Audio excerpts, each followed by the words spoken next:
E o que acontece é que há um padrão muito claro.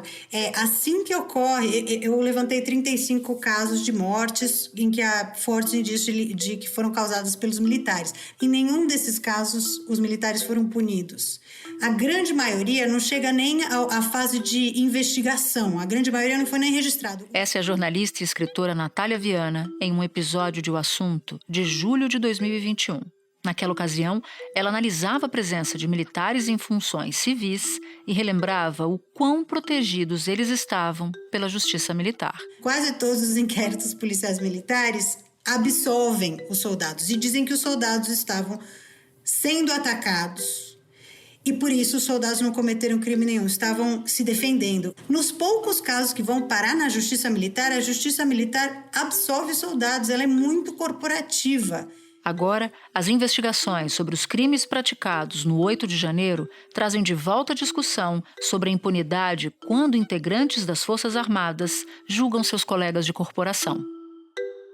Até porque os indícios de omissão de alguns militares são claros. Que aí, no momento em que estavam lá dentro do palácio, e aí vinha a ordem superior, prende essas pessoas. E a informação que voltava da ordem superior não dá para prender. Mas por que não dá para prender? Tá tendo uma confusão lá com o Exército, porque há várias pessoas que são do Exército ou familiares de militares que estavam ali no ato golpista e houve essa resistência de prisão. E aí houve falha da Guarda Presidencial e do GSI. O Gabinete de Segurança Institucional também falhou. E a informação que a gente tem é que, por que teria falhado? Porque vários integrantes do GSI ainda são egressos do governo Bolsonaro, né? Ligados ao ex-presidente. No meio das apurações, a Polícia Federal questionou o Supremo se a conduta dos militares envolvidos nos ataques aos 3 poderes seria investigada pela Justiça Militar ou pela Justiça Civil.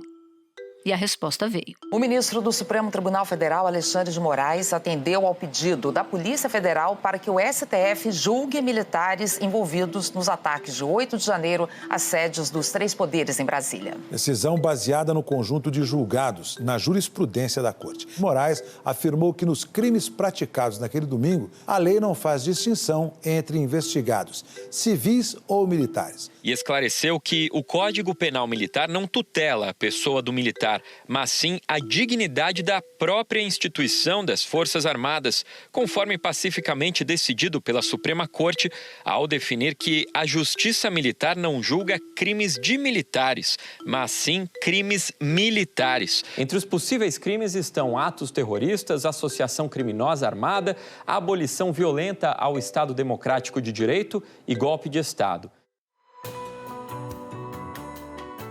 Da redação do G1, eu sou Natuza Neri e o assunto hoje é a investigação dos militares golpistas pelo Supremo.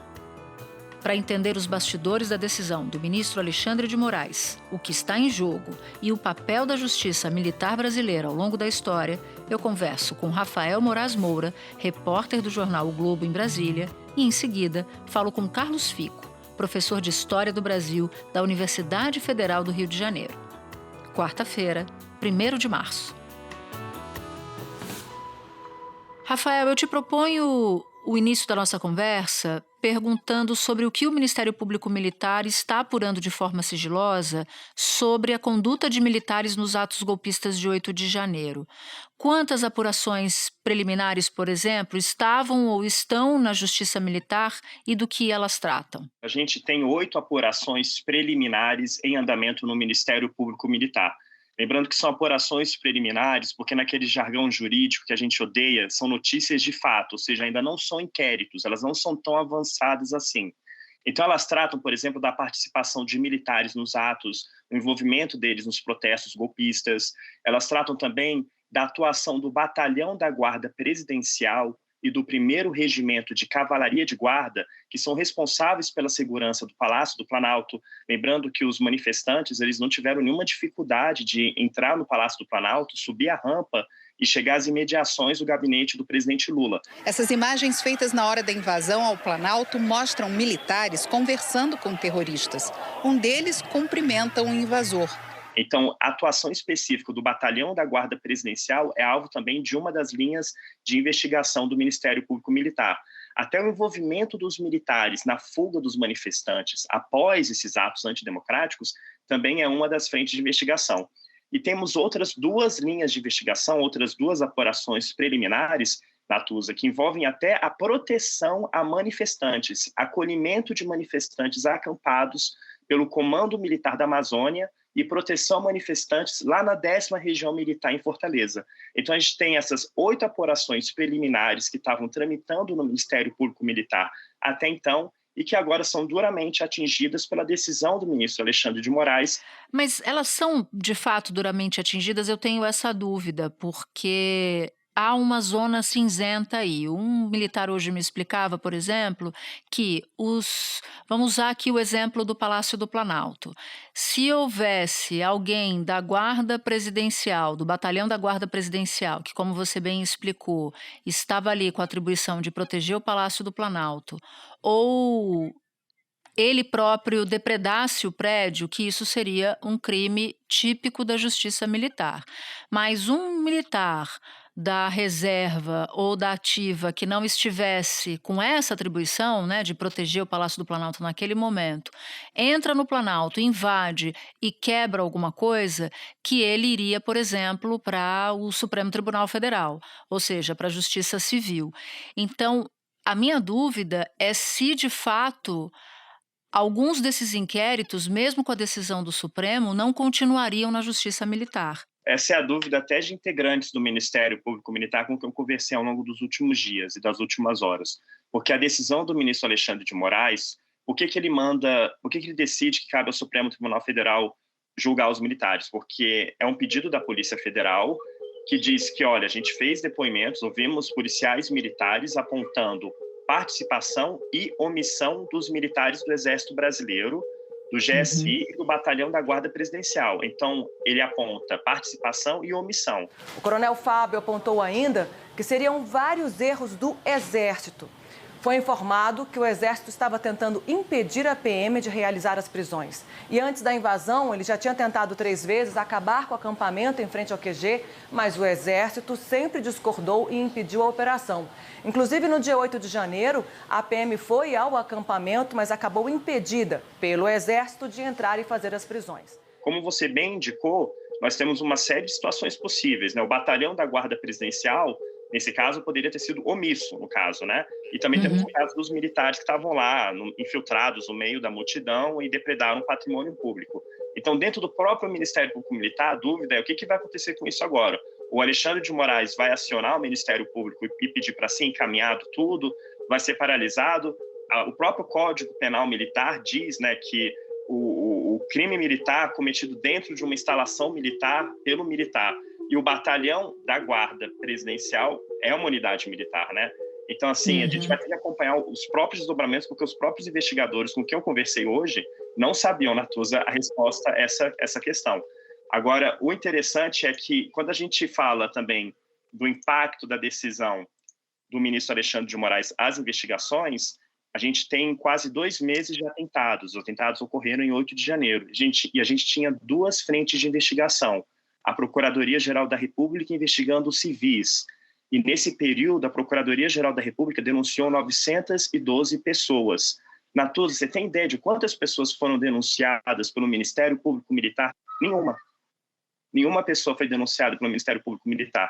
Então, também existe uma insatisfação dentro do Superior Tribunal Militar com o fato das investigações do Ministério Público Militar não terem avançado tanto nesse período. Faz todo sentido. Nessa terça, inclusive, que é quando a gente grava o episódio, o futuro presidente da Justiça Militar, do Superior Tribunal Militar, o brigadeiro Joseli, ele concordou com Alexandre de Moraes e disse que a decisão do ministro do Supremo vai na linha correta, segundo o entendimento dele.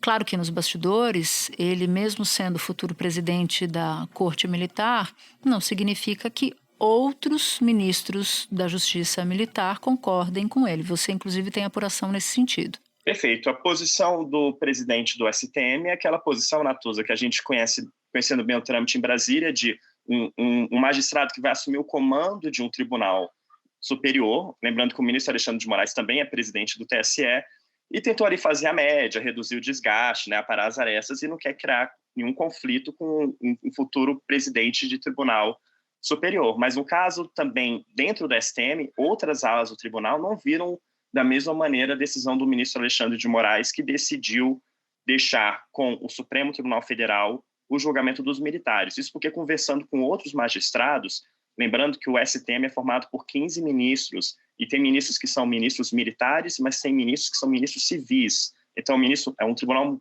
híbrido. Tem ministros que viram, sim, nessa decisão do ministro Alexandre de Moraes, um sinal de que ele suprimiu a competência da Justiça Militar de julgar os militares. Um sinal de que o próprio Supremo não gosta da Justiça Militar e não confia nela. E aí, Natuza, a gente vai vendo, assim, ao longo de toda a história, aquela sensação de que a Justiça Militar é corporativista, ela alivia para os seus, de que ela não seria confiável, não seria linha dura na hora de julgar os militares. E tem até julgamentos em andamento no Supremo Tribunal Federal que tratam da competência da Justiça Militar. Existe uma lei recente, de 2017, que ampliou a competência da Justiça Militar, e esse julgamento ainda não foi concluído pelo Supremo Tribunal Federal. Teve uma outra apuração interessante, eu mencionei a sua, sobre esse constrangimento ou esse desconforto de integrantes da Justiça Militar, que foi no seguinte sentido: a cúpula das Forças Armadas concordou integralmente, segundo essa apuração do nosso colega Valdo Cruz, com a decisão de Moraes. E eu fiz uma apuração semelhante, mas eu falei com uma das forças só. E lá no Exército, a avaliação, o relato é de que sim, a decisão do Alexandre iria no sentido correto, na sinalização correta, porque eles próprios entenderiam que há crimes comuns praticados por militares, e quando um militar pratica um crime comum, por exemplo, ele tem que ser julgado pela justiça comum. Mas aí eu te pergunto, a partir desse breve relato, o que explicaria, na sua opinião, o comando militar aceitar de bom grado essa mudança? Existe uma série de motivos que explicam isso. Acho que o principal deles é lavar as mãos. Eu acho que os atentados terroristas de 8 de janeiro criaram uma mácula muito grande na história da República, nas Forças Armadas. Milhares de pessoas acampadas em frente a quartéis no Brasil inteiro, sendo muitas dessas pessoas familiares de militares da reserva ou da ativa. São atos subversivos, porque são atos que pedem um golpe, pedindo para os soldados saírem dos quartéis e agirem contra a Constituição. Mas, no fundo, as Forças Armadas não querem ter que fazer o trabalho sujo de punir os seus. Então, é conveniente para as Forças Armadas terceirizar esse trabalho, deixar não com a Justiça Militar essa função, deixar com o Supremo, deixar para o Alexandre de Moraes e para o STF fazer todo o desgaste, ter que punir generais da ativa, generais da reserva. Estamos aqui em Brasília, no acampamento. Aconteceu uma coisa muito inusitada com nós.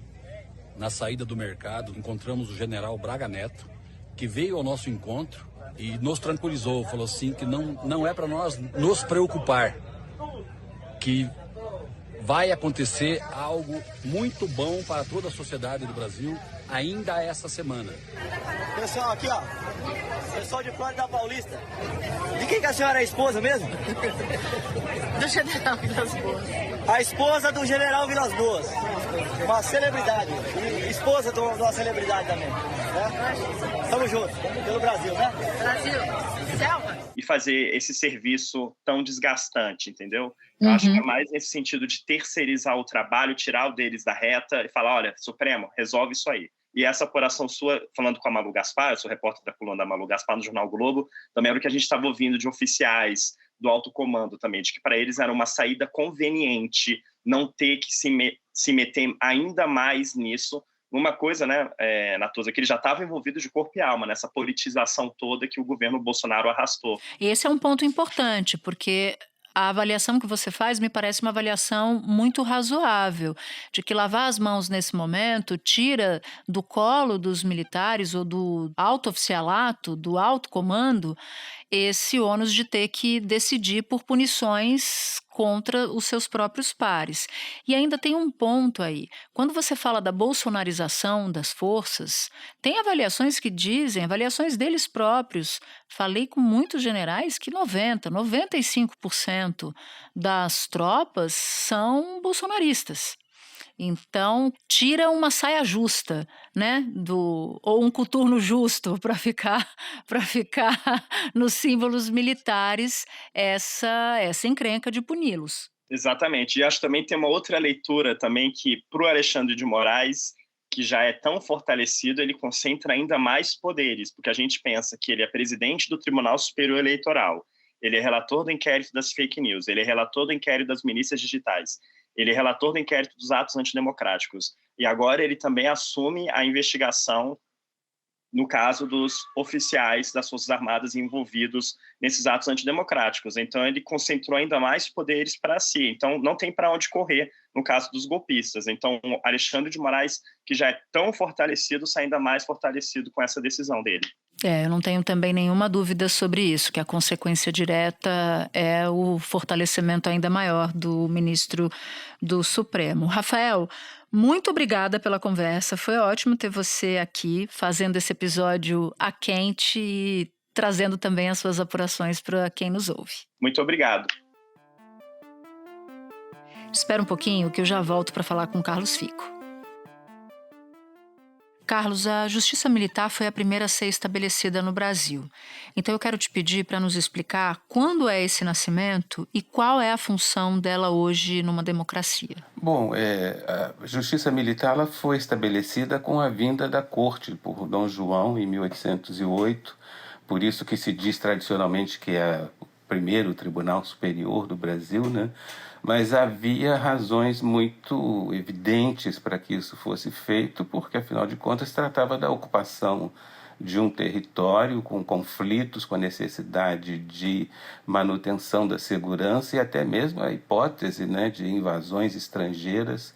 Então, nessas situações de conflitividade e possível guerra, possíveis desordens, se impõe como uma necessidade absoluta a justiça militar, que, aliás, existe em todos os países praticamente, e no caso do Brasil teve essa demanda inicial por conta da vinda da Corte, né? Então, essa justiça especializada se manteve no Brasil.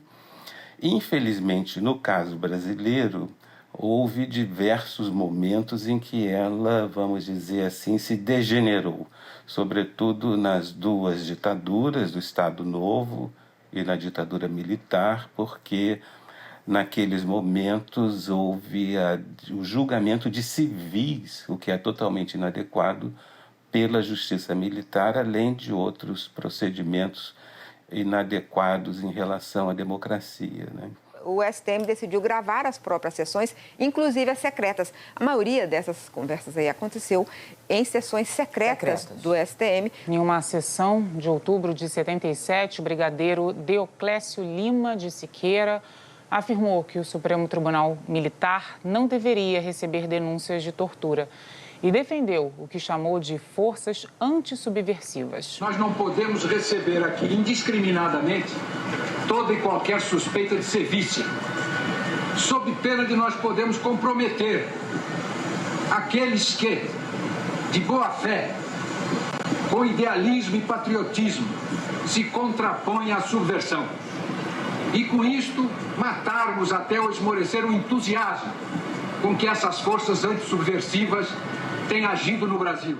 Depois do fim da ditadura, então, ela, em tese, voltou para o seu rumo, vamos dizer, correto, mas é flagrante que, no caso brasileiro, também um outro problema exista, que é do excessivo corporativismo, né, que se expressa numa certa leniência no julgamento de militares, de policiais militares e tal.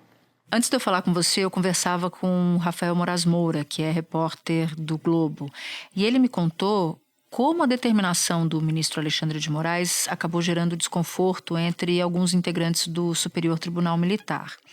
Há algum precedente histórico de um embate entre essas duas cortes, o Supremo Tribunal Federal e o Superior Tribunal Militar? Há precedentes de embate vamos dizer, nesse sentido mais forte da palavra, sobretudo durante a ditadura militar, né? Teve um caso muito famoso em 1965, logo depois do golpe, durante o qual o ministro-presidente Ribeiro da Costa do Supremo Tribunal Federal passou assim uma descompostura nos militares, dizendo que os militares deveriam se compenetrar na democracia, o papel que lhes cabia. Isso por quê? Porque havia muita reclamação entre os militares contra habeas corpus que eram dados pelo Supremo Tribunal Federal, especialmente em favor de 2 governadores depostos, o Mauro Borges, de Goiás, e o Miguel Arraes, de Pernambuco. Então, houve um conflito ali intenso, o general Costa e Silva reagiu. Isso foi mais em relação ao Supremo Tribunal Federal, mas tinha um aspecto da Justiça Militar que era o seguinte: o Supremo estava justamente declarando a incompetência da Justiça Militar para analisar esses casos dos habeas corpus. Então, houve sim esse tipo de conflito no caso da ditadura, e em outros momentos também foi frequente que o Supremo Tribunal Federal dissesse da incompetência da Justiça Militar em relação a vários julgamentos. O que há de novo, eu acho, e eu diria até mesmo de histórico, no caso atual, é que ele se refere naturalmente ao momento mais grave de ataque aos poderes constitucionais no episódio de 8 de janeiro. Então, essa decisão do ministro Moraes tem esse aspecto político que é óbvio, né? Ele fala na sua decisão corretamente que uma coisa são crimes militares, que devem ser julgados pela Justiça Militar, e outra coisa são crimes demilitares, né, que devem ser julgados pela Justiça Civil eventualmente. O ministro destacou que nenhuma das hipóteses definidoras da competência da Justiça Militar da União está presente nessa investigação, pois os artigos do Código Penal Militar não se confundem com a responsabilidade penal prevista pela Lei Antiterror ou pelos tipos penais citados e tipificados no Código Penal, em especial aqueles atentatórios ao regime democrático. Mas, por exemplo, tem o caso da inação ou suposta leniência do batalhão da Guarda Presidencial. Nesse caso, é um crime militar, né? Eu digo da minha modesta posição, sem querer confrontar o ministro Moraes, e provavelmente isso vai aparecer em algum momento, como, aliás, comentou o futuro presidente do STM hoje. Quer dizer, o fato do comandante do batalhão da Guarda Presidencial não ter agido não caracteriza, pergunto eu, um crime militar? Me parece que é um crime claro de negligência militar. Isso vai ter que ser decidido provavelmente ao longo dos inquéritos, né? Isso é importante porque você cita o Código Penal Militar. E na decisão do Alexandre de Moraes, há um trecho em que ele faz alusão ao Código Penal. Isso pode ajudar a clarear um pouco mais as coisas. Diz assim: o Código Penal Militar não tutela a pessoa do militar, mas sim a dignidade da própria instituição Forças Armadas, conforme pacificamente decidido por essa Suprema Corte, ao definir que a Justiça Militar não julga crimes de militares, mas crimes militares, o que combina com esse exemplo que você deu, replicando o futuro presidente do STM, o brigadeiro Joseli. E eu falei com o brigadeiro Joseli, Carlos, ele me disse que fez uma avaliação positiva da decisão de Moraes e foi além. Se não for na explicação dele contra o patrimônio militar ou contra o dever militar, e se não for contra uma situação em que se estava sujeito à administração militar, não é crime militar, portanto. Então ele concorda com Alexandre de Moraes nessa avaliação que você acabou de fazer. Nesse caso, a gente precisa, assim, em termos de análise política, também considerar que houve uma reação negativa e o futuro presidente do STM está tentando também colocar ali as coisas mais ou menos em termos, né? Agora, me parece que o caso de crime militar é um caso muito grave, né? Quando se trata de crime militar em relação a ataques aos poderes constitucionais, tem um aspecto que é gravoso, que agrava essa situação, que é o seguinte: os militares na história republicana do Brasil, nem estou falando dos últimos anos, estou falando de todas as décadas posteriores à proclamação da República, eles sempre fizeram questão de que na Constituição brasileira, nas constituições diversas que nós já tivemos na República, sempre lhes fosse atribuída uma competência específica. Qual? A garantia dos poderes constitucionais. Fazem questão absoluta disso, criaram um enorme problema na Constituição de 88, na Constituinte. Bom, pela primeira vez na história brasileira, os 3 poderes constitucionais, executivo, legislativo e judiciário, foram simultaneamente atacados de maneira subversiva, né? De maneira terrorista, ou como se queira. Eu me pergunto, o que as Forças Armadas, que têm essa determinação constitucional de garantia dos poderes, fizeram? Fizeram muito pouco, ou foram até mesmo lenientes, conforme algumas suspeitas em relação justamente a essa unidade do Exército, que é o batalhão da Guarda Presidencial. Não caracterizar isso como crime militar me parece problemático. Não é que eu discorde, digamos, do componente político que está nessa decisão, no sentido de que todos devem ser punidos, militares ou civis, que participaram dessa tentativa de subversão. Mas existe essa outra dimensão, quer dizer, que o batalhão da Guarda Presidencial que expressa, vamos dizer, essa incumbência constitucional no caso do Poder Executivo, não vai ser caracterizado como incorrendo, eventualmente, num crime militar, se ficar comprovada a leniência, porque para as Forças Armadas, um comandante cometer um crime militar é algo extremamente grave. E se isso aconteceu, eu acho que deveria ficar caracterizado, sob pena de, mais uma vez, se conseguir, vamos dizer assim, não punir oficiais generais por crimes militares, porque isso já aconteceu muitas vezes, né? Chega ali para julgar um soldado acusado de deserção ou de desacato, ele é condenado no crime militar. Mas chega na hora de um oficial general ser julgado por isso ou por aquilo, o corporativismo às vezes prevalece. Carlos, foi um prazer enorme te receber aqui, foi muito esclarecedor. Eu gosto particularmente quando a gente pega um fato atual, mas aproveita para fazer uma viagem na história, e por isso eu te agradeço muito pela tua presença hoje aqui com a gente. Imagina, é um prazer, Natus. Um abraço para vocês.